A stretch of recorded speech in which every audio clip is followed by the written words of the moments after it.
Passiamo alle strutture militari e comincerei dalla stalla.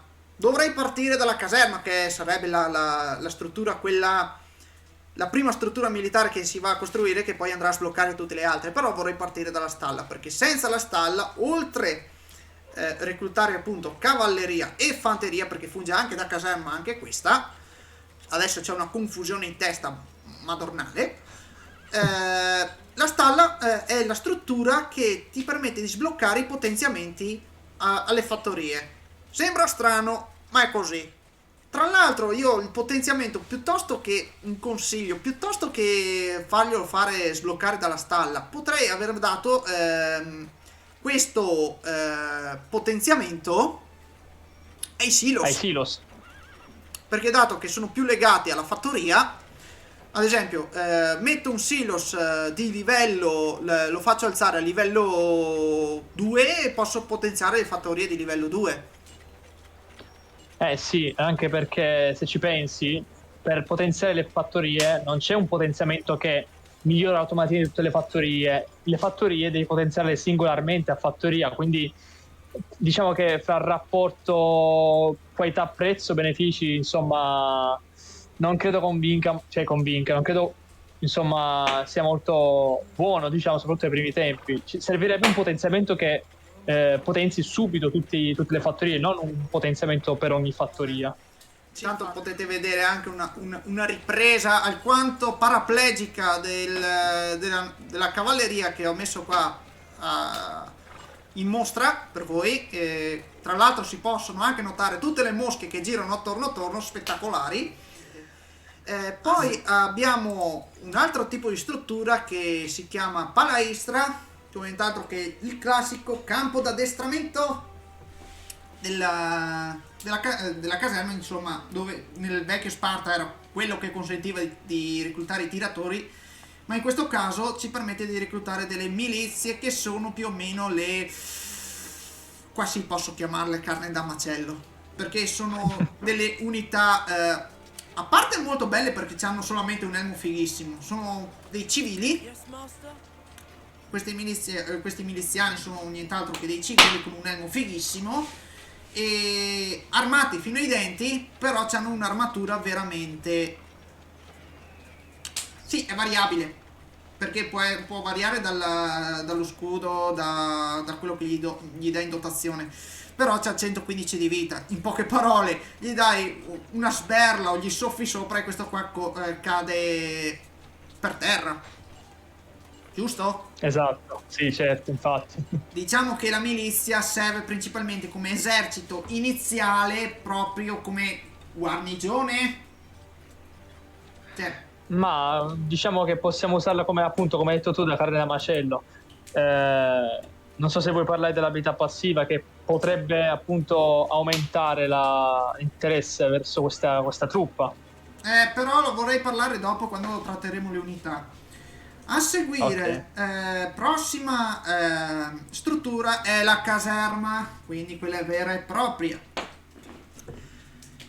Qui non c'è niente da dire, tu recluti il tuo soldato, che sia di fanteria leggera, media o pesante, gli equipaggi quello che vuoi tu e ti viene fuori più incazzoso che mai. Qui ne abbiamo alcuni esempi, quindi fanteria leggera abbiamo i Sarissoforoi, o come viene chiamata in inglese Sarissoforos, portatore di Sarissa, le Teiroi, compagni cavalieri, tradotto dal greco, e poi abbiamo gli Opliti.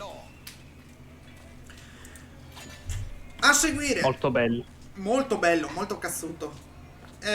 Poi abbiamo la caserma dei mercenari, no, anzi la caserma dei Macedoni, possiamo dire, dove possiamo reclutare i mercenari e le spie. Le spie sono una nuova tipologia di unità.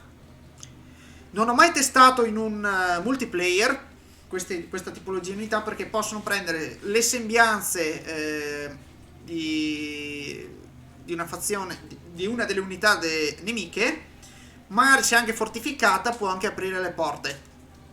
Molto molto divertente questo, soprattutto quando magari hai qualcos'altro da fare, stai aspettando che si sblocchi quella tecnologia, che fai? Recluti 2 spie giusto per disturbare i tuoi nemici. oltre appunto al fatto di mimetizzarti fra le truppe nemiche o appunto aprire i cancelli, puoi anche sabotare, puoi rubare delle tecnologie oppure puoi anche letteralmente incendiare degli edifici nemici. Molto molto divertente e molto molto carino, un'ottima aggiunta al gioco secondo me. Giusto? 10 punti qua solo sulla spia. Ma io mi domando, ma questo funziona solamente per quanto riguarda i nemici o vale anche per gli alleati? Ad esempio, ti dono una tecnologia, mandami qua la spia. Non lo so, non l'ho testato ancora sinceramente. No, dai, bisogna testarla assolutamente. Cioè, che cavolo. E poi abbiamo un'altra struttura che è spudoratamente copiata dalla fazione Sparta. E nient'altro che l'arena. Da qui noi possiamo reclutare delle unità elite, possiamo dire speciali, provenienti da ogni dove. Sembrerebbero quasi mercenari, però chiamiamoli elite, dai. Sì. Diciamo mercenari che si sono affezionati alla fazione senza chiedere oro. Cioè, costano di più perché sono unità incazzose, però speciali, però sanno il fatto suo. Che sono qui di fronte e poi le tratteremo, state pur tranquilli.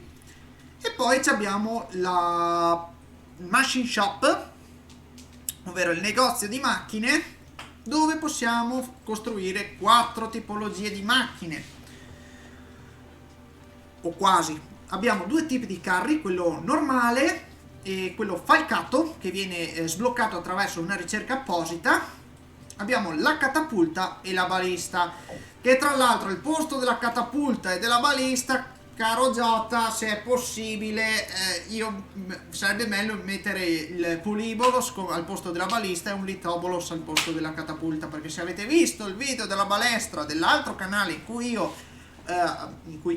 io e un gruppo di ricercatori storici amatoriali abbiamo fatto un video sulla balestra, ad esempio il Litobolos aveva una gittata e una potenza superiore a un cannone napoleonico e poteva tirare anche più pietre al colpo, mentre il Polibolos in sostanza è una balista, il primo prototipo di minigun.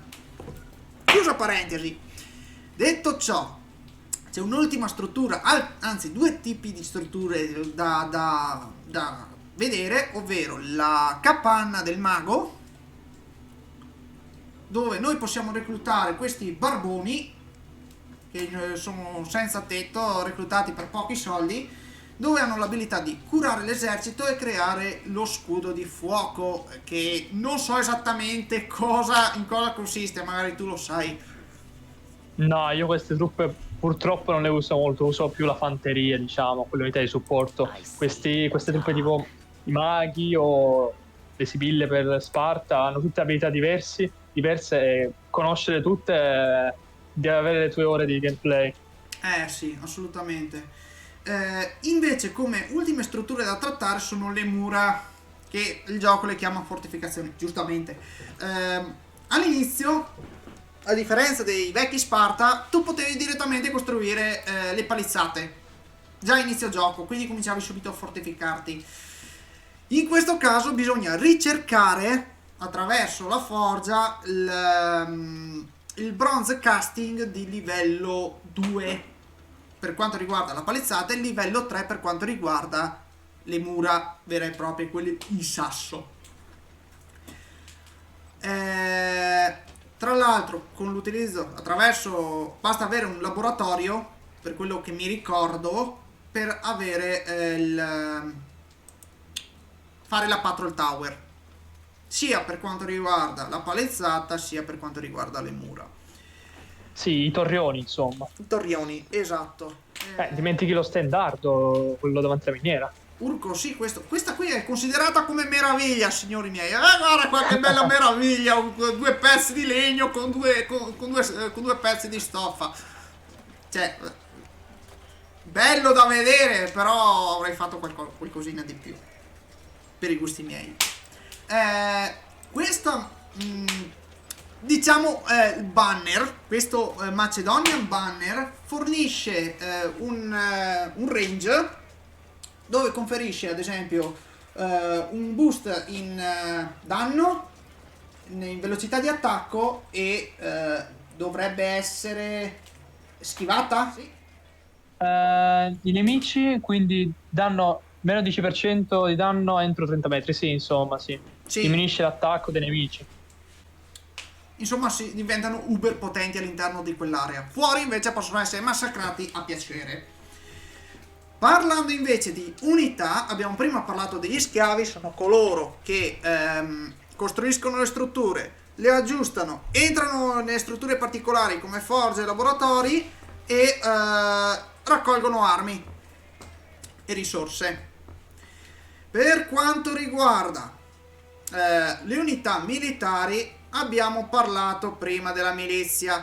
Questa carne da macello con l'elmo figo, che si credono chissà chi, non fanno assolutamente niente, perché hanno assolutamente una vita molto ridotta. Cioè, non per screditarli, però è la verità, va bene come appunto come guarnigione, a difesa, non che più per l'attacco. Però hanno un'abilità che li contraddistingue da tutti, ovvero il flight. Ovvero sono un'abilità che rende invisibili per 15 secondi. E aumenta la velocità di movimento. Cacchio, è vero. Nice. E ovviamente possiamo customizzare per quanto riguarda il loro equipaggiamento. Come sempre, la stalla l'abbiamo nominata prima e è divisa principalmente in Sarissaforos, Eteiroi e Opliti. E poi abbiamo le unità, quelle la non plus ultra, ovvero gli eroi, che sono divisi in Alessandro Magno, Parmignone, Filippo il Macedone ed Efestione. Niente da dire, sono unità molto belle. Mi piace tantissimo, ad esempio, che due eroi hanno una panoplia, la classica panoplia, quella tradizionale, stile greca, mentre Filippo possiede la linothorax, che è un altro tipo di armatura, però fatta in lino principalmente, e stessa cosa per quanto riguarda Efestione. Quindi diciamo bella skin, niente da dire. Per quanto riguarda le abilità degli eroi, Alessandro fa un 64 di media, quindi un 62-66 di danno, quindi dalla sua spada. Ha un hit speed di 1,4 secondi, abbastanza lento per i miei gusti, e 2 metri di range. Però c'è un bonus del 90% contro la light infantry e il 65% contro la medium. Se tu vuoi presentare il prossimo eroe, se no parlo solo io, mi viene mal di gola. Va bene, va bene. Poi abbiamo appunto Parmenione che fa dal 73 al 77, scusate. Poi abbiamo Parmenione che fa dal 73 al 77 di danno, con un hit speed molto più veloce rispetto a quella di Alessandro. Abbiamo 2 colpi al secondo, aumentato anche il danno ovviamente, con un range che va dai 0 ai 3 metri. Invece il bonus che abbiamo un 80% contro gli animali, quindi molto buono contro le truppe nemiche a cavallo, un 65% contro le truppe medie e invece un 40% contro i veicoli d'assedio. Molto molto buona questa, soprattutto per gli ultimi minuti di gioco, insomma nelle vere battaglie. Invece per quanto riguarda Filippo, a differenza degli altri due, intanto c'ha più vita. Cioè al posto di 650 c'ha un 750, è un tank questo. Fa un 58 di media di danno, quindi fa un 51-65 la spada di Filippo. Ha una velocità di attacco di 1,3 secondi più veloce rispetto ad Alessandro e un range di 2 metri. Come il suo figlio, il speciale. C'ha come bonus un 70% contro la medium infantry, un 35% contro la heavy infantry, attenzione, un 50% contro gli animali. E pare strano perché lui è dotato di spada e non di lancia, per cui mandiamo Parmenione e Filippo addosso agli elefanti, cioè questi qua, cioè, il macello, salami di elefante a tutto spiano. Tra Poi l'altro, infine abbiamo... Oh, scusa, parla. tra l'altro c'è anche più armature rispetto agli altri, perché a differenza degli altri due che fa un 8 di armatura, questo fa un 9. È lo stesso. No, è lo stesso come percentuale, però c'ha più armatura rispetto agli altri.